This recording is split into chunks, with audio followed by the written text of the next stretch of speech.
नाग पंचमी की कथा। बहुत समय पहले एक राज्य में सेठ रहा करता था जिसके 7 बेटे थे। सेठ के 7 बेटों की शादी हो चुकी थी। सेठ की सबसे छोटी बहू बुद्धिमान और चरित्रवान थी। एक दिन बड़ी बहू घर की सभी बहुओं को मिट्टी लाने के लिए अपने साथ ले गई। मिट्टी खोदते समय बड़ी बहू को एक सांप दिखा जिसको वो खुरपी से मारने लगी। तभी छोटी बहू ने उसे रोक दिया और कहा कि इस सांप का कोई पाप नहीं है। सांप के पास जाकर छोटी बहू बोली कि तुम यहीं रुको, हम थोड़ी देर में वापस आते हैं। ऐसा बोलने के बाद सभी बहुएं घर वापस आ गईं।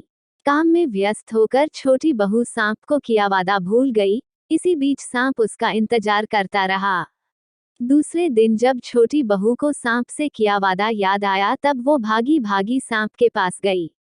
सांप के पास जाकर उसने उसे क्षमा मांगी और कहा कि भैया, मैं काम में व्यस्त होकर अपना वादा भूल गई थी। सांप ने कहा कि तुमने मुझे अपना भाई माना है इसलिए मैं तुम्हें जाने दे रहा हूँ, वरना कोई और होता तो मैं उसे डस लेता। इसके साथ सांप ने कहा कि तुमने मुझे भाई बोला है तो आज से मैं तुम्हारा भाई हूँ, तुम्हें जो मांगना है वो मांग लो। तभी छोटी बहू ने कहा कि मेरा कोई भाई नहीं है, आज से आप मेरे भाई हैं। कुछ दिन बाद मनुष्य का रूप धारण करके सांप अपनी बहन को लेने आया। उस पर विश्वास करके घर वालों ने छोटी बहू को जाने दिया।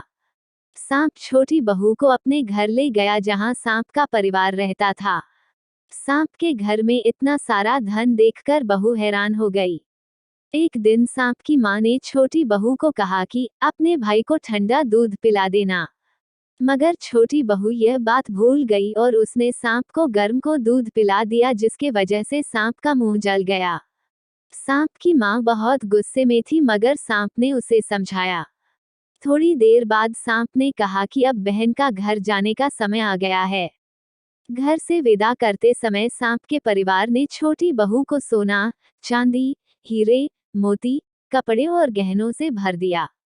जब छोटी बहू घर लौटी तब उसके धन को देखकर बड़ी बहू को जलन होने लगी। गहनों के साथ सांप ने छोटी बहू को एक हीरे और मणि से बना हार दिया था। पूरे राज्य में इस हार की चर्चा होने लगी थी।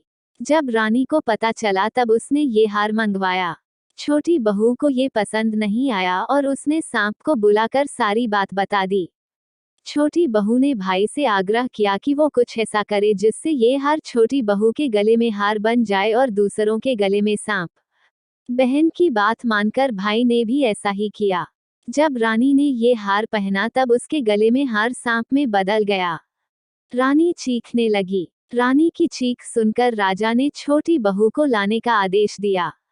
जब छोटी बहू राजा और रानी के पास आई तब उसने बताया कि यह हार उसके गले में हार और दूसरे के गले में सांप बन जाता है।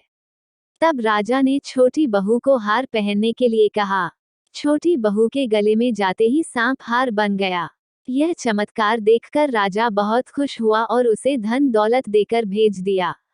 छोटी बहू धन दौलत लेकर घर पहुंची तब बड़ी बहू ये सब देखकर जलने लगी। वो छोटी बहू के पति के कान भरने लगी। सबसे छोटे बेटे ने अपनी पत्नी से धन, गहने और कपड़ों के बारे में पूछा। तब छोटी बहू सांप को याद करने लगी और उसके सामने सांप प्रकट हो गया। सांप ने अपनी बहन के पति से कहा कि अगर कोई भी उसकी बहन पर शक करेगा वह उसे डस लेगा। सांप को देखकर उसका पति बहुत खुश हुआ और सर्प देवता की सेवा करने लगा।